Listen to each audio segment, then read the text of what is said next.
Jesus was a teacher. He taught in parables, stories taken from everyday life, but stories with a twist, an unexpected turn of events. Some parables were like windows through which the hearer would look to see more clearly. God is like. The kingdom of heaven is like. Some parables served as mirrors that Jesus held up, inviting the hearer to see one's own reflection, leading to a better understanding of oneself. Today, Jesus holds up a mirror as he tells the story about two men who went to the temple to pray. One was a Pharisee, the other a tax collector. The Pharisee thanked God that he was not greedy, dishonest, adulterous, or even like the tax collector. He informed God that he fasted twice a week and paid tithes on his whole income. But the tax collector simply prayed, "O God, be merciful to me, a sinner." And Jesus said that the tax collector went home justified, but not the Pharisee. Strange turn of events, for the clear expectation was that the Pharisee would be the one who offers the ideal prayer. They were respected for their devotion to God and held in high esteem by the people. Not so the tax collector. So what went wrong? Our first reading from Sirach reminds us that God shows no partiality, yet it seems God was partial to the prayer of the tax collector. Today, we are invited to enter into this parable. In doing so, Jesus holds a mirror before us, inviting us to move beyond the Pharisee and tax collector, to look into our own lives and to ask ourselves, and how do I pray? What is the quality of my prayer? Or perhaps more to the point, what is my stance before God?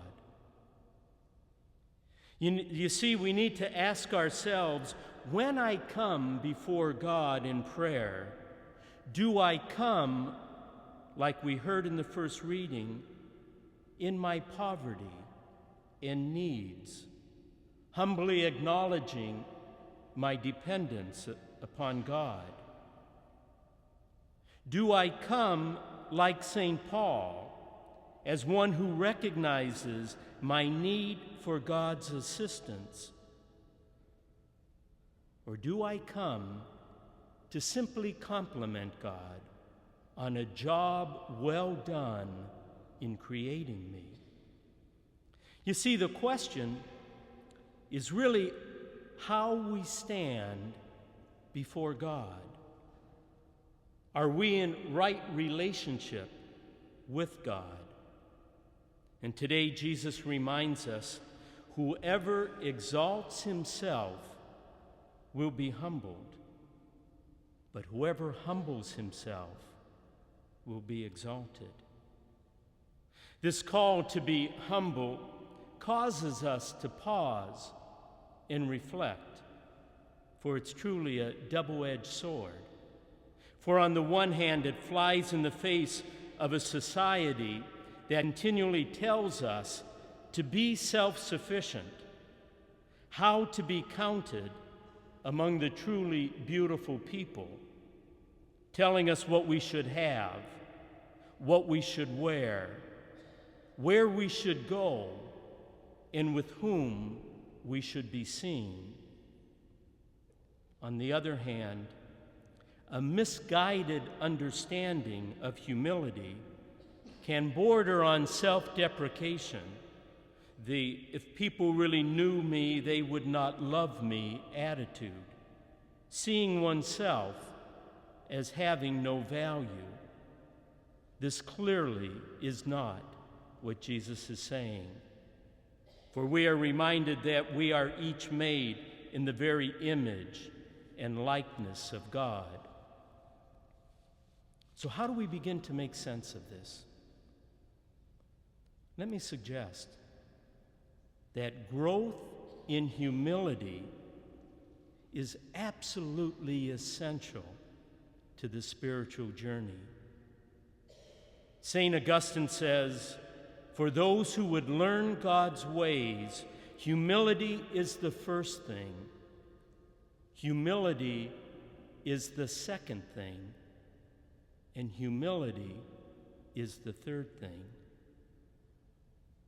But what is humility? Humility has nothing to do with a false sense of piety. Instead, it's about a journey of the heart, an invitation into an ever greater level of self-awareness, of understanding and inner truthfulness. Isaac the Syrian, a Christian mystic and spiritual writer from the 7th century, said, "Knowledge of God and knowledge of self gives birth to humility." And it's in that knowledge of self that we come to know who we are and who we are not, and the awareness that we're not always the person that we know we should be. This awareness leads to a spiritual awakening that in God alone we live and move and have our being. God is the grounding, the very foundation of our life, the source of all that we are, all that we have, and all that we could ever hope to be. This recognition leads to an inner strength, a hunger for God, an unshakable confidence in God's presence in our lives, an understanding that our righteousness rests in God alone. Like Paul, we come to understand that the crown of righteousness is not ours to claim, but bestowed upon us through a life deeply rooted in God. And it's in that recognition we discover our absolute dependence upon God's mercy and grace for everything. Our most intimate and heartfelt prayer then becomes that of the tax collector. "O God, have mercy on me, a sinner." The late Father Henry Nouwen, in his book, Bread for the Journey, wrote, "Humility is the grateful recognition that we are precious in God's eyes, and that all we are is pure gift."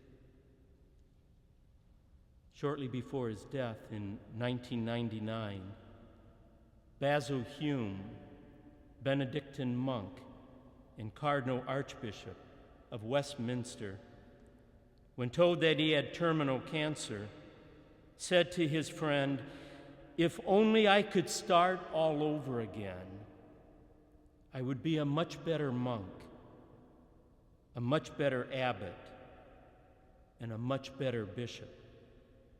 But then I thought, how much better if I can come before God when I die, not to say thank you that I was such a good monk, good abbot, good bishop, but rather, God, be merciful to me, a sinner." For if I come empty-handed, then I will be ready to receive God's gift. To learn what it means to be empty-handed, that's the grace of humility, a poverty of spirit that finds expression in seeing ourselves as we are, leading us to a reverencing of oneself, a reverencing of those who enter our lives, and a reverencing of our God. My brothers and sisters, God knows us better than we know ourselves. As we celebrate Eucharist, let us faithfully call upon God in prayer with complete trust that God, who enabled Jesus to overcome sin and evil, will do no less for us.